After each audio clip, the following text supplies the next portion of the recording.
Emawu angisezwa kahle. Thini manje bafunga phela uMadlo umuntu lonke ilungelo lokuthi abe ingxenye lomndeni. Yazi bafu ngizocela ke bafu lana ukuthi inhliziyo yabona ungacabanga inhliziyo ukushiya ngaphandle imiso lishiye ngaphandle. Cela nje lokho bafu.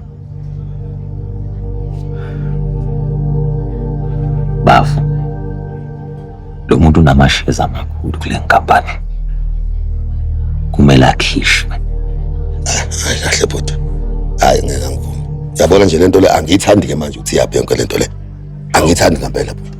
Wena manje umfazi wami umshadile, ungumfazi wami. Unelungelo kaShabalala. Yazi ukuthi uyibuka lento sathi siyamhlasela la. Madlo, ngiyakubona sengathi siyamzuma. Cha bafa njalo. Desenza la siyafikela bafa. Sifikele umnotho.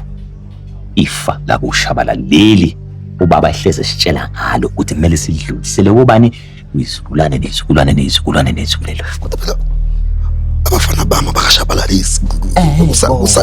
Phela Yena bafu usukhohliwe bafu la. Ngicela nje ukumkhumbuza. uMadlomo wacishe wahamba wayogana ubani uNenzi makwethu lo muntu una 25% bafu lo 25% ocishe wahamba waya le kumakwethu angisho ukuthi uMadlomo mhlawumbe bezowadayisa kodwa icabangisise lento bafu